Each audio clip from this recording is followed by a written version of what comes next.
శ్రీమాత్రే నమః.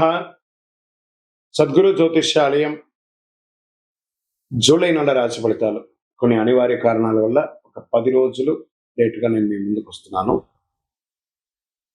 జూలై 10వ తారీఖు నుండి మొదలు పెడితే జూలై 30 వరకు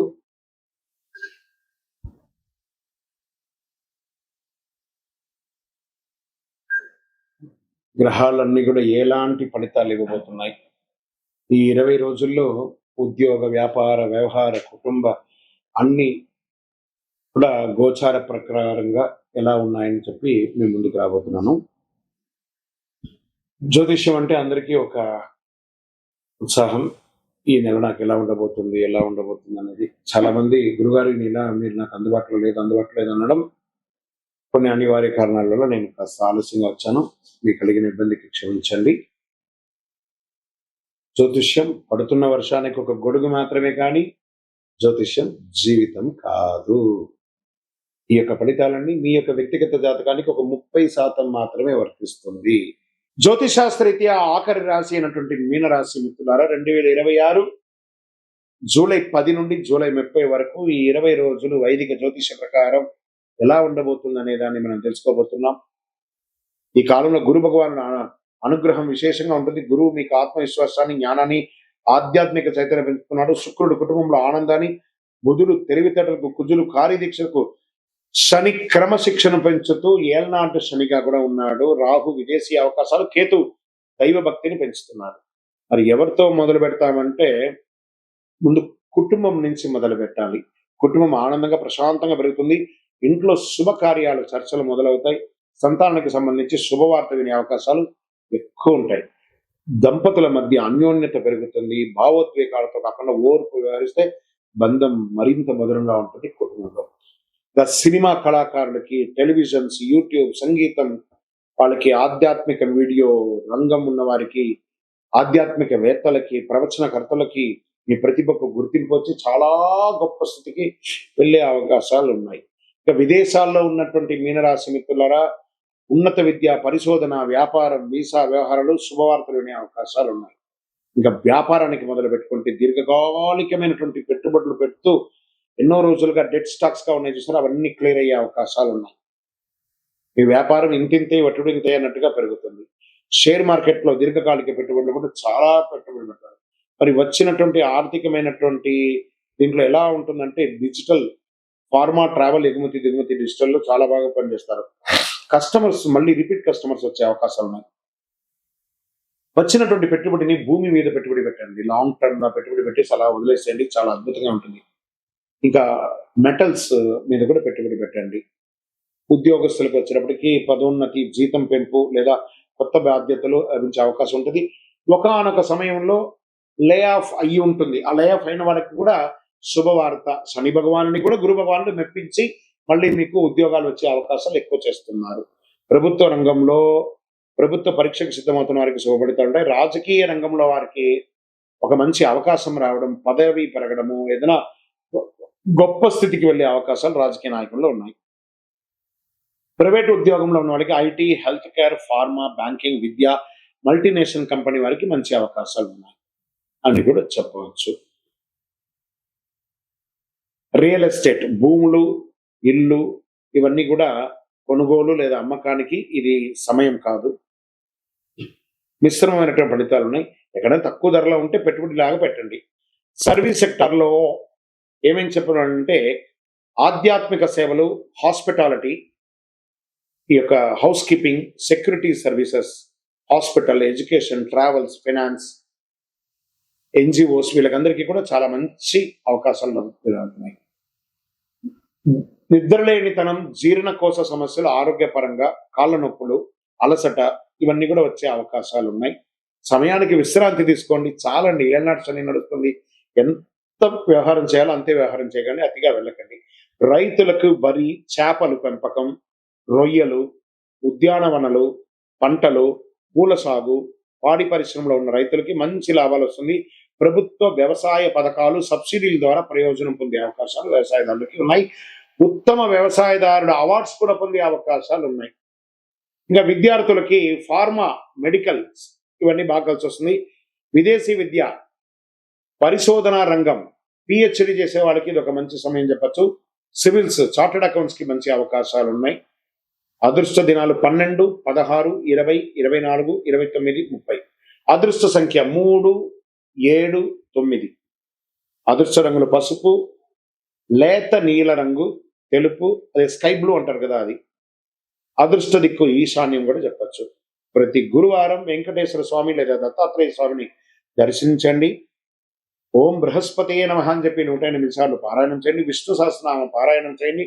శనగపప్పు, పసుపు వస్త్రాలు, పుస్తకాలు, విద్యార్థులకు విద్యా సామగ్రిలు అందించండి. ఆలయాల్లో అన్నదానం, గోశాల్లో పచ్చగడ్డి దానం అంటే గురుగ్రహ అనుగ్రహం మరింత పెరుగుతుంది. ఓవరాల్ గా దైవ భక్తితో వివేకంతో వినియోగించుకుంటే ఈ కాలం మీ జీవితంలో గొప్ప విజయాలకి నాంది పలుకుతుంది. విజయోస్తు.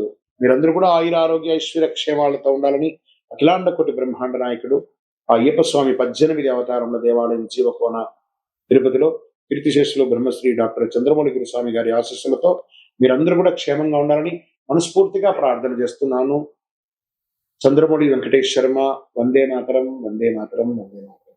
మీ యొక్క వ్యక్తిగత జాతకం తెలుసుకోవాలనుకుంటే మీ పరిసర ప్రాంతాల్లో ఉన్నటువంటి గురువుల్ని సంప్రదించండి, జ్యోతిశాస్త్ర నిపుణుల్ని సంప్రదించండి. లేదా మా ద్వారానే మీరు జ్యోతిష్యం తెలుసుకోవాలి అని అనుకుంటే మన ఛానల్లో కనబడుతున్న డిస్ప్లేలో కనబడుతున్నటువంటి నంబర్కి మీ పేరు, మీ date of birth, time of birth, place of birth WhatsApp చేయండి. మా అడ్మిన్స్ మీకు రిప్లై ఇస్తారు.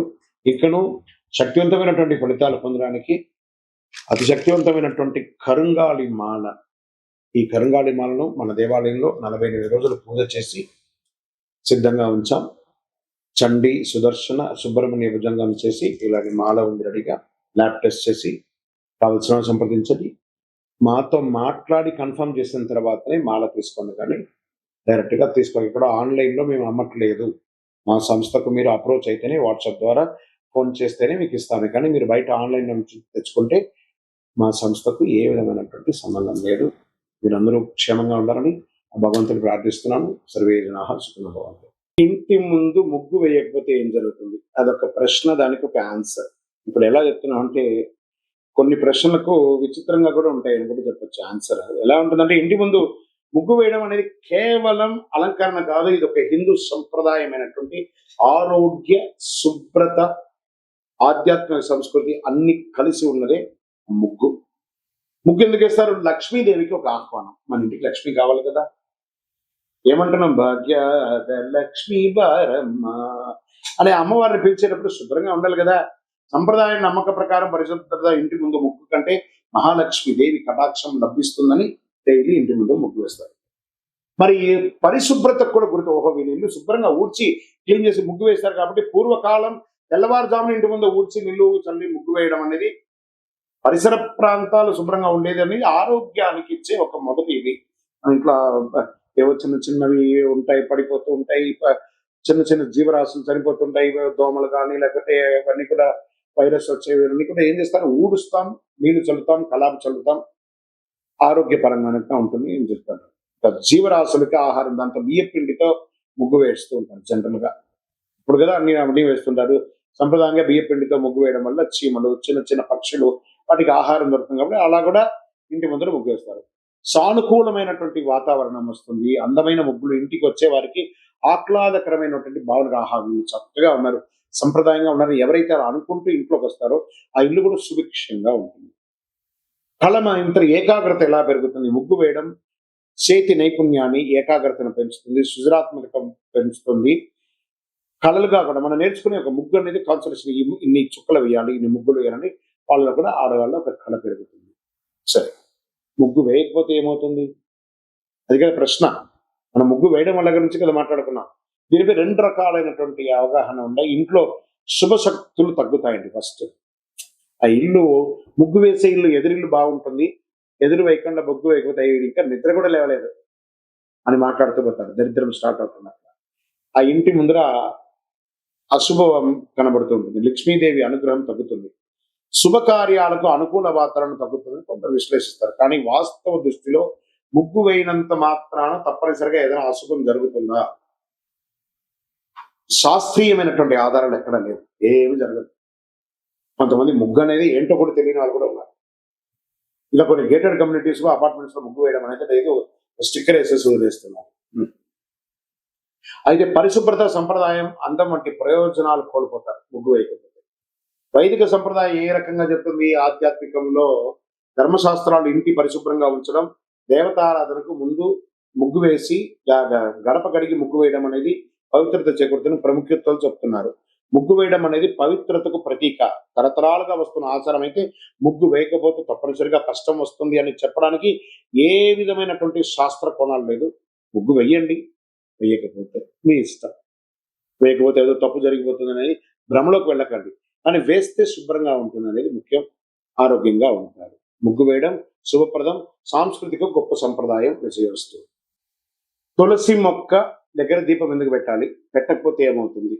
ఈ తులసి మొక్క ప్రతి ఇంట్లో ఉంటుందండి. అది వచ్చి విష్ణు యొక్క స్వరూపం. కృష్ణ తులసి, రామ తులసి అని 2 తులసి ఉంటుంది. దీపం పెట్టాను దేవుడు అని చెప్పేసి ఆ చెట్లో తీసుకుపోయి కొంతమంది పెడతారు. ఆ వేడికి ఆ కరిగిపోతూ ఉంటుంది. అవసరమా? తర్వాత ఆ చెట్టు మొదలు కింద పెడతారు, అవి కూడా కరిగిపోతాయి. చూడండి, తులసి మొక్క పెట్టిన దీపం దగ్గర పెట్టడం వల్ల పెట్టిన దీపము షింక్ అయిపోయి ఉంటుంది. ఆ యొక్క ఆకులంతా ఖచ్చితంగా దీపం పెట్టాలి తులసి మొక్క దగ్గర. ఆ కోటలాగా ఉంటుంది కదా, బయట పెట్టండి. ఒక చిన్న ముగ్గు వేసి ఆ దీపాన్ని బయట పెట్టండి. అది మన వైదిక సంప్రదాయ ప్రకారం ఒక అద్భుతమైనటువంటి శక్తిగా భావిస్తాం. మహావిష్ణువుకి దీపం వెలిగించడం. ఎక్కడైతే ఎవరు మహావిష్ణు తులసి, ఆ యొక్క తులసికి ఏ దీపం వెలిగిస్తున్నాం? లక్ష్మీపరమైనటువంటి దీపాన్ని వెలిగిస్తున్నాం. అంత అద్భుతమైనటువంటి పవర్ ఉంది. తులసిదేవి విష్ణుమూర్తికి అత్యంత ప్రీతిపాత్రమైనగా భావిస్తూ ఉంటారు. సాయంత్రం తులసి దగ్గర నెయ్యి లేదా నువ్వుల నూనెతో దీపం వెలిగిస్తే శుభం జరుగుతుంది. ఐశ్వర్యం, ప్రశాంతత పెరుగుతుంది. సంప్రదాయంలో ప్రతిరోజు సాయంత్రం కుటుంబ సభ్యులందరూ ఒక చోట వెలిగి ప్రార్థన చేసే అలవాటు ఉండేది. ఇంట్లో భక్తి, క్రమశిక్షణ, ప్రశాంతత పెరుగుతుంది. ఆ దీపం కొండెక్కేంత వరకు రాత్రి ఆహారం తీసుకోరు చాలా మంది. ఇది మంచి ఆచరణ. సాయంత్రం దీపం వెలిగించడం వల్ల ఇంటికి పరిసరంగా ఆహ్లాదకరమైనటువంటి వాతావరణం ఏర్పడుతుంది. తులసి మొక్క యొక్క స్వభావమే స్వయం సువాసన, ఔషధ గుణాలు కలిగి ఉన్నటువంటి అద్భుతమైనటువంటి ఒక కల్ప వృక్షం. ప్రతిరోజు సంరక్షించడం వల్ల ఇంటికి పచ్చదనం కూడా పెరుగుతుంది. ఎప్పుడు వెలిగించాలి? ఉదయం సూర్యోదయాత్పూర్వం వెలిగించవచ్చు, సాయం సంధ్యలో వెలిగించవచ్చు. కార్తీక మాసంలో ప్రతిరోజు తులసి దగ్గర దీపం వెలిగించడం వల్ల విశేషమైనటువంటి ఫలితాలను పొందే అవకాశాలు బాగున్నాయి. ఏ నూనెతో వెలిగించాలంటే నువ్వుల నూనె లేదా ఆవు నెయ్యితో వెలిగించండి, విశేషమైన ఫలితాలు పొందుతారు. తులసి దగ్గర దీపం వెలిగించిన ఐశ్వర్యం లేదా కష్టాలు దొరకడం వంటి ఫలితాలు సంప్రదాయ విశ్వాసాలకి ఆధారపడి ఉంటుంది. తులసిలో వెలిగించడం కాదు, తులసి దగ్గర వెలిగించాలి. విజయవస్తు. నిత్య దీపారాధన చేయడం వల్ల ఫలితం ఏంటి? దీపం జ్యోతి నమస్తుభ్యం చెప్పి మనం ప్రార్థన చేస్తుంటాం. దీపం వెలిగించడం వల్ల జ్యోతి వెలిగెను, మకర జ్యోతి వెలిగెను. దానివల్ల ఏం లాభం? అజ్ఞాన్ని పారదోలే జ్యోతి వెలుగుతుంది అనమాట. ప్రతిరోజు స్నానం చేసి మన ఇంట్లో దేవుడి దగ్గర దీపం వెలిగించడం, తులసి కోట దగ్గర దీపం వెలిగించడం ఒక సంప్రదాయం అండి. ఉదయ సాయంత్రంలో ఇలా వెలిగించడం వల్ల ప్రతిరోజు భక్తితో దీపారాధన చేసి ఇష్టదైవ అనుగ్రహ పొందుతారు. మనకు డైరెక్ట్ గా భగవంతునికి మనము ఆహారం ఇవ్వాలి. అందుకే హోమాది కృత్యాలు చేస్తారు కదా. ఈ దీపం యొక్క కాంతితో ఆ నూనె కరిగి ఆకాశం వెలిగి మన ఇష్టదేవుడికి ఆహారంగా మారి మనకు అనుగ్రహంగా తిరిగి రావడమే దీపారాధన యొక్క ఫలితం. లక్ష్మీ కటాక్షం, ఇంట్లో శుభం, ఐశ్వర్యం, సిరి సంపదలు వెలుగుతుంది. దీపం వెలుగుతుంది చూసారా? అలా ఆ చుట్టుపక్కల చూడండి, ఒక బ్రైట్ గోల్డెన్ ఫ్రేమ్ తో వెలుగుతుంది ఆ దీపం. అవన్నీ కలర్ ఇమాజినేట్ చేసేదా? అదే అద్భుతం, సృష్టి అని కూడా చెప్పచ్చు. మానసిక ప్రశాంతత పెరుగుతుంది. మనసు ప్రశాంతంగా ఏర్పడి చక్కగా కుటుంబంలో సామరస్యం పెరుగుతుంది. ఎవరో ఇంట్లో కోడలు, అత్త, మామ ఎవరైనా దీపం వెలిగించాలని చెప్తుంటారు చూసారా? చాలా అద్భుతమైనటువంటిది ఉంటుంది. ప్రతికూలత అంతా కూడా తొలగిపోతుంది. నెగిటివ్ వైబ్స్ అంతా తొలగిపోతుంది. ఉదయ సంధ్య దీపాలు వెలిగించడం వల్ల ఆరోగ్యపరమైనటువంటి దినచర్యగా మారుతుంది. ఏ నూనెతో వేయొచ్చు అంటే ఆవు నెయ్యి, నువ్వుల నూనె, ఇతర సహజ నూనెలతో దీపారాధన చేయొచ్చు. అంత విశేషం. ఎల్లప్పుడూ వెలిగించాలా, అఖండం వెలిగించాలా, నిత్య దీపం వారి వారి శక్తిని బట్టి. ఒకవేళ మీరు అఖండ దీపం వెలిగించి గాలికో దేనికో ఆరిపోతే అదేదో అపశకునంగా మార్చకండి. టెక్నికల్ గా ఆరిపోయింది అంతే. దాని గురించి దీపం వెలిగించడం మన బాధ్యత. ఆ ఉండడం ఉండకపోవడం అనేది గాలిలో, ప్రకృతిలో ఉన్నటువంటి శక్తిని బట్టి. కాబట్టి సెంటిమెంట్ కి దీపాన్ని తీసుకొని వెళ్ళకండి. అది నిత్య ఉత్సవం, నిత్య పని. అది విజయవస్తు. ప్రతిరోజు కనకదార స్తోత్రం చదవాలా? దానివల్ల ఫలితం ఎలా ఉంటుంది? ఉంటుంది కదా. ఒక పేద ముసలి ఆవిడ ప్రార్థన చేస్తూ ఉంటే ఆదిశంకరుల వారు భిక్షాటనకు వెళ్ళారు. భవతి భిక్షాం దదాతు దేహి కదవతి భిక్ష, మీరు నాకు దానం ఇస్తున్నారంటే ఒక బ్రహ్మచారి కుర్రోడు వచ్చాడు కదా అని చెప్పి ఇల్లంతా తిరిగి వెతికితే ఎక్కడ కనబడపోతే ఒక కుళ్ళిపోయిన ఒకే ఒక ఉసిరికాయ మాత్రం ఉండిందట ఆ పేదవాడి దగ్గర, కాలడి క్షేత్రంలో. కాల్ అడి అంటే కాలు పెట్టినటువంటి స్థలంలో, అలాంటి క్షేత్రంలో ఆవిడ వచ్చి తీసుకొచ్చి, అయ్యా నా దగ్గర ఉన్నది ఇదే అని చెప్పి ఇవ్వగానే, అంగం హరే పులగ భూషణ వాసే అని చెప్పి కనకదార స్తోత్రాన్ని ఆదిశంకరులు ఈ ప్రపంచానికి అందించారు. అలా ఆ ఇంట్లో ఆ బంగారు వర్షం కురిసిందంట, ఆ ఉసిరికాయతో వర్షం. ఆ కనకదార స్తోత్రం చదవండి, 2 పూటలా చదవండి లేదా వినండి. యూట్యూబ్‌లో వస్తున్నాయి, టీవీలో వస్తున్నాయి. ఆ అడ్వర్టైజ్‌మెంట్‌తో కాదు, డౌన్‌లోడ్ చేసుకొని వింటూ ఉండండి. ఎలా అద్భుతమైనటువంటి ఫలితాలు పొందుతారంటే ఐశ్వర్యం, ఆనందం, ఆరోగ్యం అన్ని రకాలైనటువంటి ఫలితాలను పొందుతారు. ఆ కనకదార స్తోత్రంలో అంత పవర్ ఉంది. విజయోస్తు.